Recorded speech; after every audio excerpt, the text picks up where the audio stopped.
Honorable Men Discord. Let's talk Queen's Flip and Mark Lamont Hill. How you see yourself is how you perceived. I see a man strong, gifted, head strapping, never down on his knees, begging. Gotta make a way, even in my darkest hour. Say the odds against me was new. I would never cower. As always, welcome back to another episode.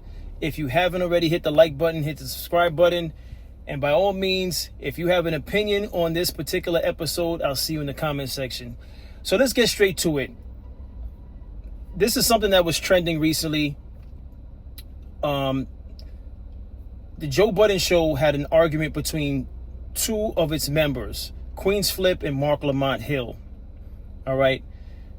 Just briefly, if you're unaware of the two men, Queen's Flip is more known for, he started in the industry as a rap artist, if I'm not mistaken. And then he became a social media personality. He would do a lot of skits, impromptu skits, or I think some may have even been planned, but he would do skits where he does a lot of silly things, right? The other gentleman, Mark Lamont Hill, has a background covering politics for Fox and CNN, all right? And from what I read, he was let go because of a statement or statements that he made about Israel and Palestine. So you know that's a no-no. All right. There's certain things you just stay away from if you like to stay employed, right? And that's discussions about Palestine and Israel. But nevertheless, they're both on Joe Budden's podcast. Excuse me. Now, initially, when I saw the dispute, I only saw a piece of it, and I thought there wasn't much to talk about because the piece, or I should say the portion that I saw, I believe Mark apologized. No, he didn't apologize. He said to Queen's Flip, he's like, "I love you, man."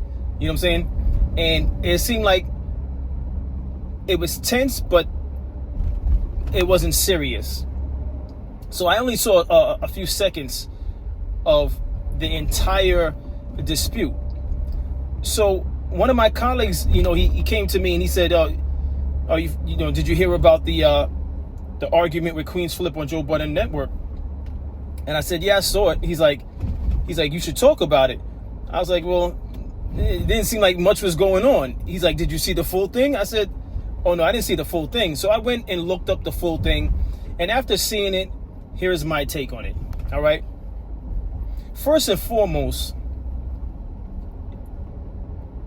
I think Joe Budden has too many people with microphones.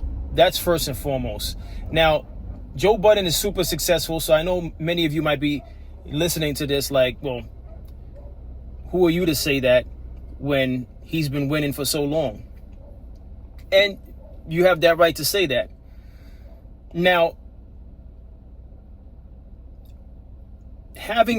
being someone that has a channel, I pay attention to a lot of other channels. That doesn't mean that it's impossible to have a large panel of hosts and not be successful.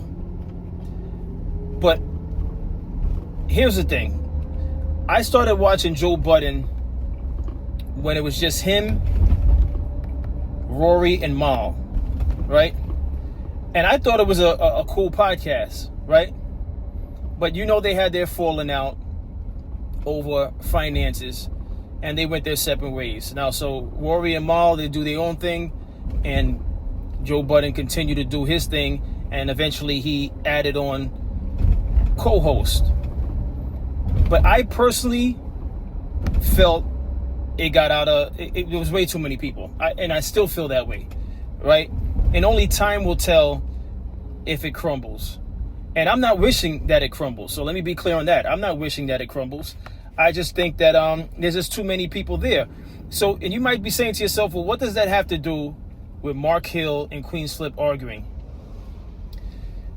The more people you have, the more microphones you have, everyone is going to feel irrelevant if they're not saying anything. It's just human nature. Unless they just never plan to work or never plan to contribute to the podcast, then they'll feel comfortable just sitting there not saying anything, right? So there's just way too many microphones. I challenge anyone watching this episode to tell me how many microphones are in front of people on the Joe Budden Network. And don't go look it up.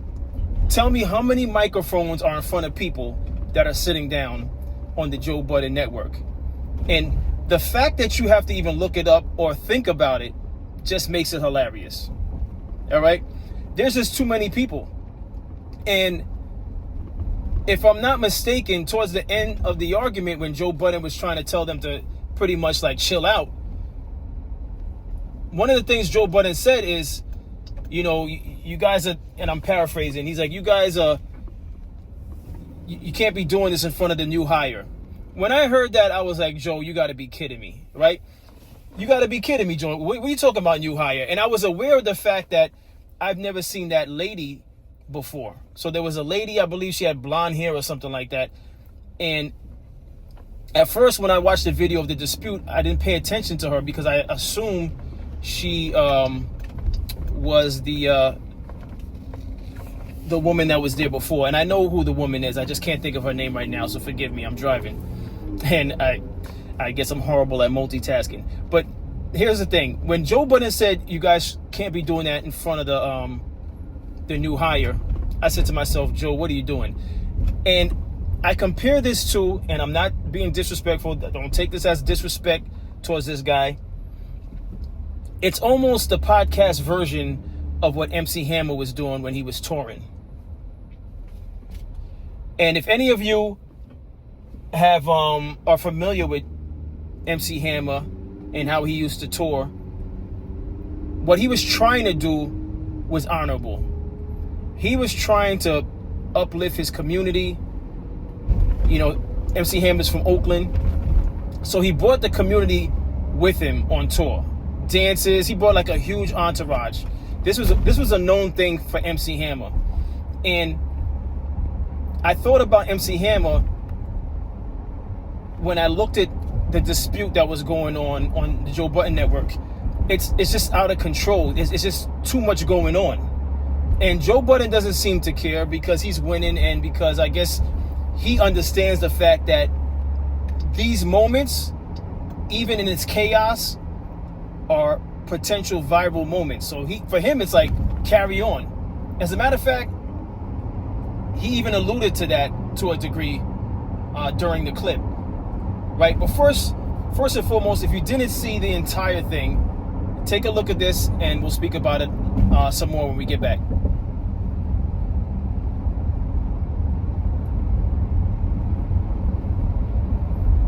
All right, so that's the clip, right? So again, I just feel that these type of things happen when you have too many people with microphones. And it's because, again, everyone feels the need to earn their keep or to be heard. So you're going to have these things happen often. Okay? And we've seen this before, not just with Queen's Flip and Mark now, but we've seen this before with other cast members. And I'll be honest with you, there's so many cast members off the top of my mind, off the top of my head, I can't think of the names because there's so many cast members. I think, and obviously this is my opinion, I think it's a sweet spot when you have no more than 3. If you want, and this is just my opinion, you can challenge me in the comment section. I think it's a sweet spot to have no more than 3. 2 is great because you could bounce ideas back and forth. It's a smooth, it makes for smooth dialogue. But 3 is cool also because that one person, the odd number, could be the person who says, well, I'm siding with this person this time, or I'm siding with the other person, or I'm siding with neither. But when you go past 3, it forces people to feel like you're playing double dutch with words. Like if you stay silent too long, that fourth person feels like, oh, I gotta chime in eventually because they're gonna feel like I'm just sitting here doing nothing. It's just perfect example, the Breakfast Club. They don't need 4 people in the Breakfast Club. I don't know what the Breakfast Club is trying to do. You replace Angela E with another female, and that's fine, because it's always good to have a female perspective for certain topics. So I didn't see anything wrong with it. You had Angela E already, so replacing Angela E with another female, it makes sense. But then Breakfast Club went ahead and brought 2 females. So you got 2 females, 2 males. And this is not about females and males. The point I'm trying to make is the numbers. You see how it's playing out with the Breakfast Club. There, I could be, just off of, first glance, there's no proven record for large numbers of panels working. I'll give you another one for those of you that's in the content creator space, right? And this guy's super successful. Anton Daniels, all right? I actually look at him as like one of the GOATs that's doing this, especially for brown people. Anton Daniels is killing it. He just, one of his channels has 1 million subscribers. The other one has 400,000 subscribers. He has multiple channels, but those are his 2 most successful channels. The one that has 1 million and the one that has 400,000. I'm bringing him up to say this. I've seen he has a channel, a late night show, where he has multiple people on like a Zoom, or he's using StreamYard, but he has multiple people. And when I say multiple, again, much like how I asked you guys to tell me how many microphones are being used on Joe Budden podcast, Anton Daniels, one of his late night streaming channels or episodes, it has so many people on that segment. I think it's got to be at least, if I'm to guess, it's got to be like 8 people on there on the panel. It's just too much, because someone's going to feel irrelevant. Whether or not they care to speak is not the point. It's just too many people that are there to chime in on a topic. It's just too many. It's too many. And again, I challenge anyone to tell me or show me a panel of more than 3 that is really successful, that really keeps your attention. Listen, I like Anton Daniels, his Millionaire Morning Show. I like his and then the regular content that he does.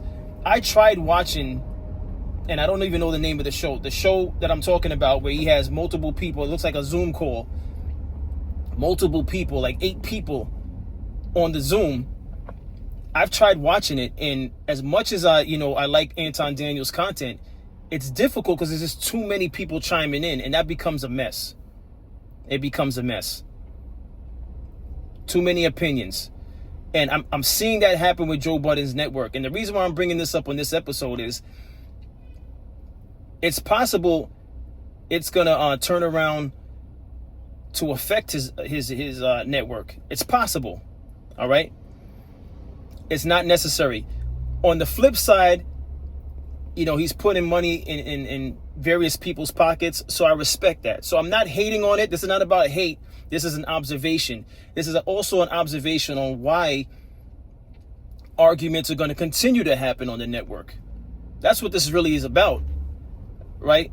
And also, one other thing. You wonder why my channel has the word Discord.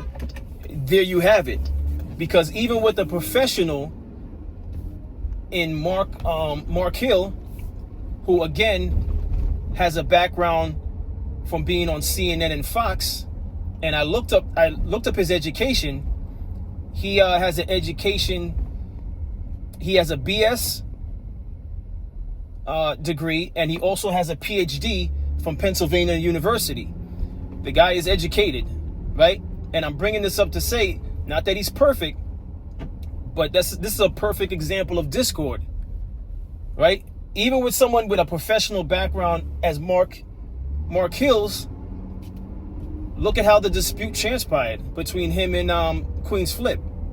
Now, you would think that he would be able to navigate a disagreement without getting to the point where he was super offended. And I understood what Queen Flip was saying. He was like, you're doing sucker things, right? That's not saying that the person's a sucker. And Queen Flip tried to explain it to him. He's like, the behavior was sucker. I'm not saying you're a sucker. But Mark, maybe because of past instances, he might have been disrespected, which I could understand that also. Because, and this is a total different story,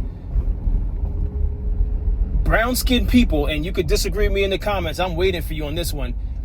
In the brown community, right, those that are educated or pursue education, especially someone like Mark Hill who has a PhD, they're not often praised as much as the drug dealer. I'm waiting for anyone to come in the comment and tell me different. Most times than not, in the brown community, the drug dealer and those that are living the street life are praised more than those that get educations. It's almost as though the community feels like, oh, you're trying to be better than them. As if furthering your education and trying to elevate yourself is a bad thing. It's not even a bad thing for the community, but that's how ignorant the brown community can be. But I'm saying that's probably why Mark got triggered. That's probably the reason why Mark got triggered. But listen, the takeaway from this is these type of things are going to continue to happen on this network. It's not going to end with this. I'm not going to be surprised if it happens again. And Joe Budden may come to a point in time where he's going to have to consider downsizing. All right? Because yes, you know, viral moments, I guess, is good. So, you know, I like viral moments on my episodes. I'm not going to say I don't like viral moments, but at what cost? At the cost of your staff arguing? What other channels do things like this? Why is it that other channels are able to operate successfully without having to benefit off of disputes with staff? Joe Budden's network. You see stuff like, not Joe Budden, I'm sorry, Joe Rogan. You see that on Joe Rogan's, and he's been successfully at this for a long time. Think of anyone that you see that has a successful channel that has more than one person on the camera consistently. Are they arguing like this? Is this what we're accepting? That's my question for anyone watching this episode. Is this what we're accepting? Is Joe Budden accepting this? I think Joe Budden is accepting this. I don't know what Joe Budden is thinking, was thinking. I don't know what he's thinking about this panel, having a large panel. You know, this new hire. I don't know what her background is. I don't know if she's qualified or not. But he has too many people already. Now, if Melissa Ford is not coming back, the name came to me. If Melissa Ford's not coming back, then I understand why she's there. But if Melissa Ford is coming back and that woman is staying also, it's just expect to see them both arguing with each other. Melissa Ford and this new hire. But listen, that's my thoughts on this episode.